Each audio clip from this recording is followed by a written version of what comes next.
बरसात की एक अंधेरी रात थी।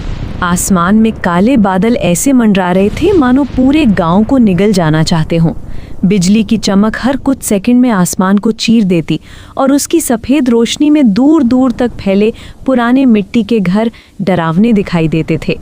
वो गांव था भूलापुर, एक छोटा रहस्यमयी और बेहद पुराना गांव, जहां शाम ढलते ही लोग अपने दरवाजे बंद कर लेते थे। गांव के चारों ओर घना जंगल था, इतने ऊंचे ऊंचे पेड़ कि दिन में भी सूरज की रोशनी पूरी तरह जमीन तक नहीं पहुंच पाती थी। जंगल से हर रात अजीब अजीब आवाज़ें आती थीं, कभी उल्लू की डरावनी चीख, कभी किसी जानवर के रोने जैसी आवाज़, तो कभी ऐसा लगता जैसे कोई पेड़ों के बीच धीरे धीरे चल रहा हो। भूलापुर की गलियां बहुत संकरी थीं, बरसात के कारण उनमें कीचड़ भरा रहता था। जगह जगह पुराने लालटेन टंगे थे, जिनकी हल्की पीली रोशनी हवा के साथ कांपती रहती थी। ऐसा लगता था मानो गांव खुद किसी बड़े रहस्य को छुपा कर बैठा हो। गांव के बीचों बीच एक विशाल बरगद का पेड़ था। उसकी जड़ें जमीन से निकलकर सांपों की तरह चारों ओर फैली हुई थीं। उसी बरगद के पीछे था वो पुराना कुआं, जिसके बारे में कहा जाता था कि वो 200 साल से भी ज़्यादा पुराना है। कुएं के पत्थरों पर हरी काई जम चुकी थी। उसके अंदर हमेशा गहरा अंधेरा रहता, चाहे दिन हो या रात। गांव वाले कहते थे कि उस कुएं में कभी पानी नहीं सूखता, और जो भी आधी रात के बाद उसके पास जाता, उसे किसी बच्चे की धीमी हंसी सुनाई देती। बुजुर्ग लोग बच्चों को हमेशा चेतावनी देते थे, सूरज ढलने के बाद उस कुएं के पास मत जाना, वहां कोई रहता है। इसी डर की वजह से शाम होते ही पूरा इलाका सुनसान हो जाता था, यहाँ तक कि जानवर भी उस रास्ते से गुजरने से डरते थे।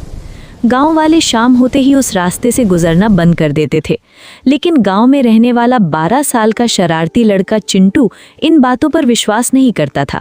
उसे लगता था कि गांव वाले बस डरपोक हैं। एक दिन चिंटू अपने दोस्तों पप्पू और गोलू से बोला, आज रात हम उस कुएं के पास जाएंगे और पता लगाएंगे कि हंसी किसकी है। पप्पू डर गया। पागल है क्या, पिछले साल रामू काका भी गए थे, फिर कई दिनों तक बीमार रहे थे। लेकिन चिंटू नहीं माना। रात के ठीक 12 बजे तीनों टॉर्च लेकर कुएं की तरफ निकल पड़े। चारों तरफ सन्नाटा था, सिर्फ झींगुरों की आवाज़ और हवा की सीटी सुनाई दे रही थी। जैसे ही वे कुएं के पास पहुंचे, हे हे हे हे, एक अजीब बच्चे जैसी हंसी गूंज उठी। गोलू डर के मारे चिंटू का हाथ पकड़ लिया। चल वापस चलते हैं। लेकिन चिंटू में टॉर्च कुएं के अंदर डाली। अंदर सिर्फ अंधेरा था।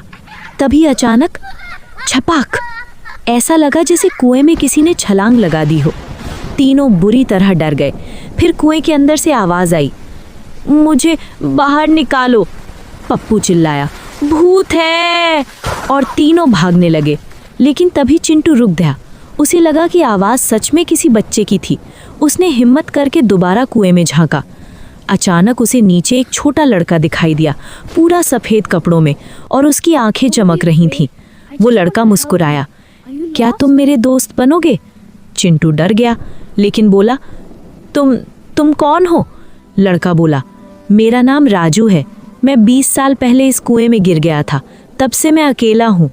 इतना सुनते ही चिंटू के पैरों तले ज़मीन खिसक गई, क्योंकि उसके दादाजी अक्सर बताते थे कि कई साल पहले एक बच्चा रहस्यमयी तरीके से गायब हो गया था। राजू फिर बोला, सब लोग मुझसे डरते हैं, कोई मेरा दोस्त नहीं बनता। अब चिंटू को उस पर दया आने लगी। उसने कहा, मैं तुम्हारा दोस्त बनूंगा। इतना सुनते ही अचानक कुएं के अंदर तेज़ रोशनी फैल गई। राजू मुस्कुराया और धीरे धीरे हवा में गायब होने लगा।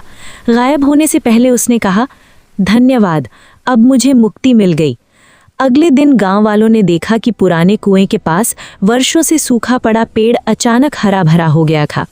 उस दिन के बाद कभी उस कुएं से हंसी की आवाज़ नहीं आई। लेकिन गांव वाले कहते हैं, अगर किसी रात तेज़ बारिश हो और कोई उस पुराने कुएं के पास जाए, तो कभी कभी एक हल्की सी आवाज़ आज भी सुनाई देती है।